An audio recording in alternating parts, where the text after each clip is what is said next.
A paz do Senhor, gente! Dia 254, hoje a gente começa Ezequiel. Vamos lá, capítulo 1. Era o 5º dia do 4º mês do 30º ano, e eu estava entre os exilados, junto ao rio Quebar. Abriram-se os céus, e eu tive visões de Deus. Foi no 5º ano do exílio do rei Joaquim, no 5º dia do 4º mês. A palavra do Senhor veio ao sacerdote Ezequiel, filho de Buzi, junto ao rio Quebar, na terra dos caldeus. Ali a mão do Senhor esteve sobre ele. Olhei e vi uma tempestade que vinha do norte, uma nuvem imensa, com relâmpagos e faíscas, e cercada por uma luz brilhante. O centro do fogo parecia metal reluzente. E no meio do fogo havia 4 vultos que pareciam seres viventes. Na aparência tinham forma de homem, mas cada um deles tinha 4 rostos e 4 asas. Suas pernas eram retas, seus pés eram como os de um bezerro e reluziam como bronze polido. Debaixo de suas asas, nos 4 lados, eles tinham mãos humanas. Os 4 tinham rostos e asas, e as suas asas encostavam umas nas outras. Quando se moviam, andavam para a frente e não se viravam.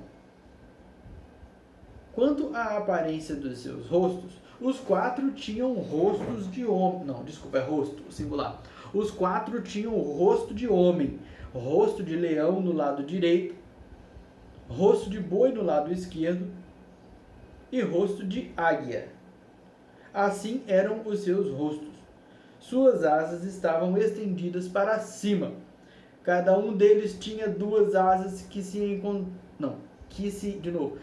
Cada um deles tinha 2 asas que se encostavam na do outro ser vivente, de um lado e do outro, e 2 asas que cobriam os seus corpos.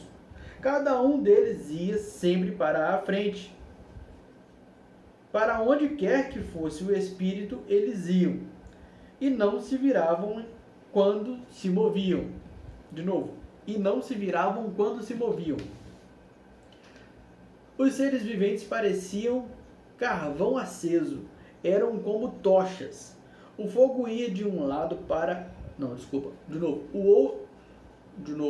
O fogo ia de um lado a outro entre os seres viventes, e do fogo saíam relâmpagos e faíscas.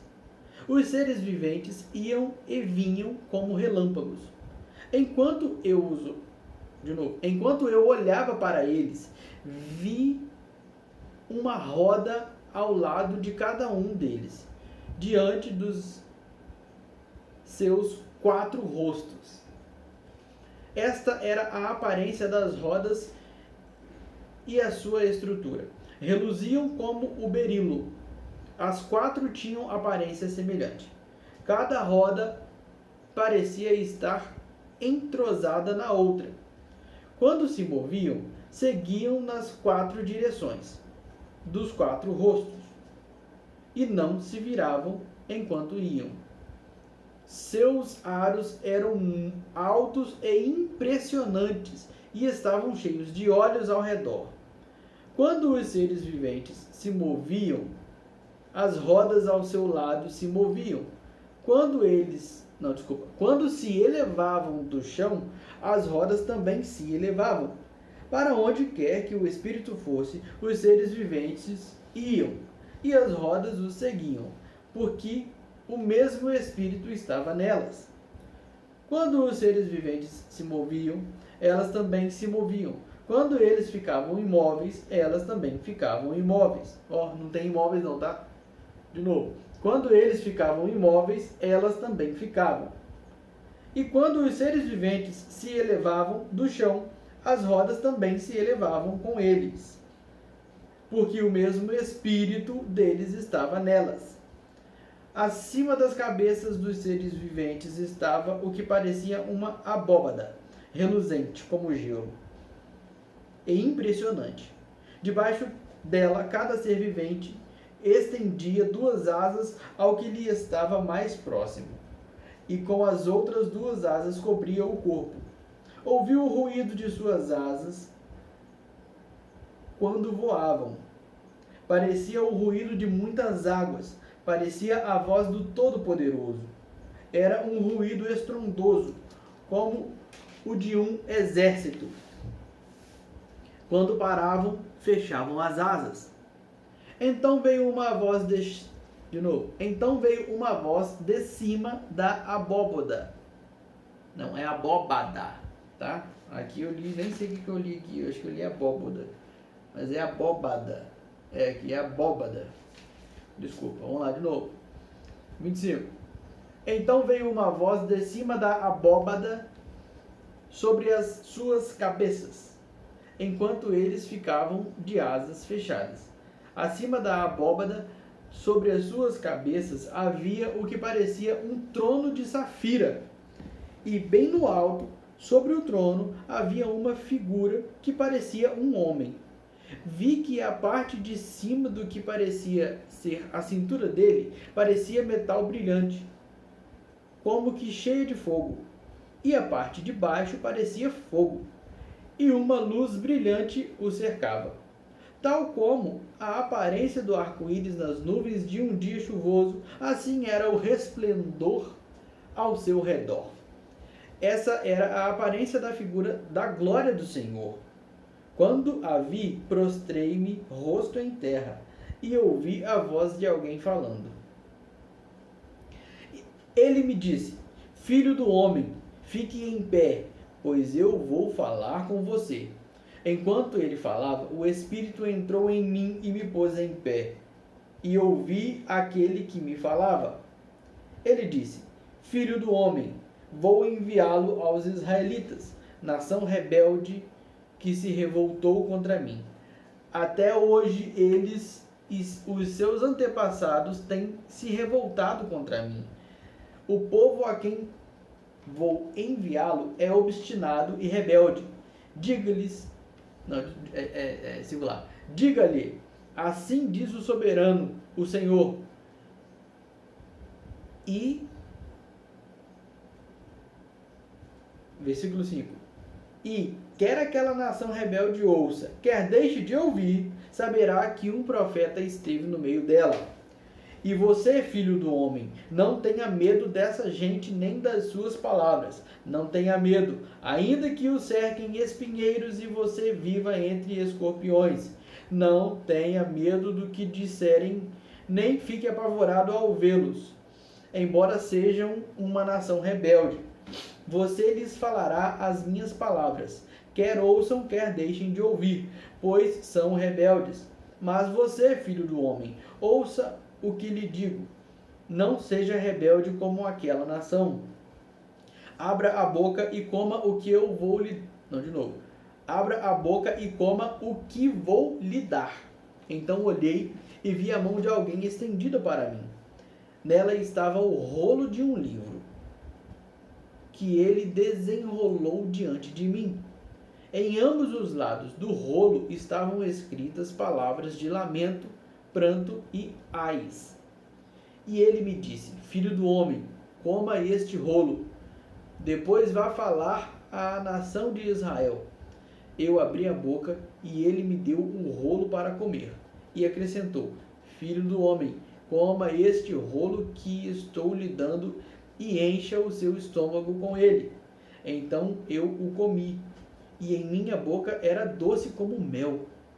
Depois ele me disse: Filho do homem, vá agora à nação de Israel e diga-lhe as minhas palavras. Você não está sendo enviado a um povo de fala obscura e de língua difícil, mas à nação de Israel. Não irá a muitos povos de fala obscura e de língua difícil, cujas palavras você não conseguiria entender.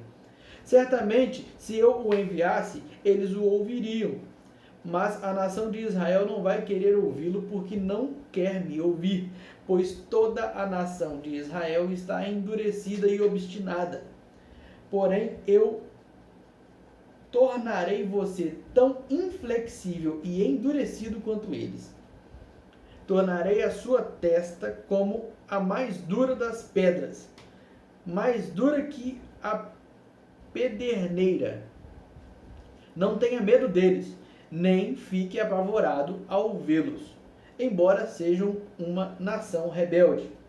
E continuou: Filho do homem, ouça atentamente e guarde no coração todas as palavras que eu lhe disser. Vá agora aos seus companheiros. Não, de novo. Vá agora aos seus compatriotas que estão no exílio e fale com eles. Diga-lhes, quer ouçam, quer deixem de ouvir. Assim diz o soberano, o Senhor. Depois o Espírito elevou-me e ouvi esta estrondosa aclamação. De novo, eu falei estrondosa, vamos lá. Versículo 12. Depois o Espírito elevou-me e ouvi esta estrondosa aclamação. Que a glória do Senhor seja louvada em sua habitação. Eu ouvi, não, desculpa, não é eu. E ouvi o som das asas dos seres viventes roçando umas nas outras e, atrás deles, o som das rodas. Um forte estrondo. Então o Espírito elevou-me e tirou-me de lá, com o meu espírito cheio de amargura e de ira, e com a forte mão do Senhor sobre mim. Fui aos exilados que moravam em Tel Abibe, perto do rio Quebar. 7 dias fiquei lá entre eles, atônito. Ao fim dos 7 dias, a palavra do Senhor veio a mim. Filho do homem, disse ele, eu o fiz sentinela para a nação de Israel. Por isso, ouça a palavra que digo e leve a eles a minha advertência. Quando eu disser a um ímpio que ele vai morrer, e você não o advertir nem lhe falar para dissuadi-lo dos seus maus caminhos para salvar a vida dele, aquele ímpio morrerá por sua iniquidade. Mas para mim, você será responsável pela morte dele. Por sua iniquidade, pela iniquidade dele mesmo. Mas quem vai ser responsável é Ezequiel. Vamos lá de novo. Deixa eu ler de novo isso aqui. Quando eu disser a um ímpio que ele vai morrer, e você não o advertir nem lhe falar para dissuadi-lo dos seus maus caminhos para salvar a vida dele, aquele ímpio morrerá por sua iniquidade. Mas para mim, você será responsável pela morte dele. Se, porém, você advertir o ímpio e ele não se desviar da sua impiedade ou dos seus maus caminhos, ele morrerá por sua iniquidade. Mas você estará livre dessa culpa. Da mesma forma, quando um justo se desviar de sua justiça e fizer o mal, e eu puser uma pedra de tropeço diante dele, ele morrerá.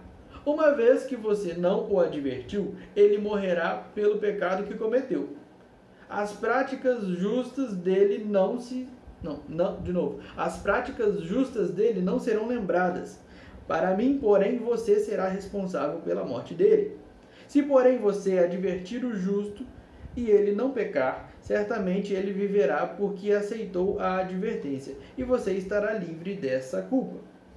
A mão do Senhor esteve ali sobre mim, e ele me disse: levante-se e vá para a planície, e lá falarei com você.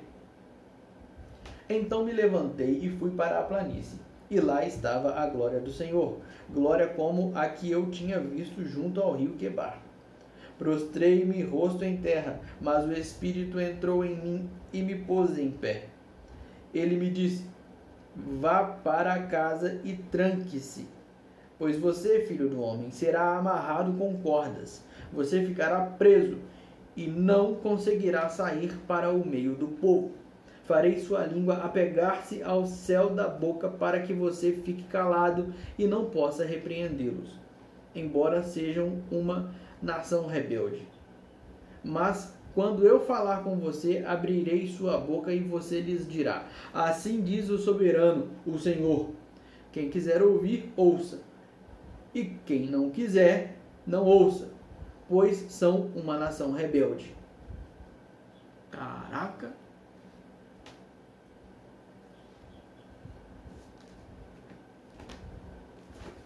Pai do Senhor, até amanhã.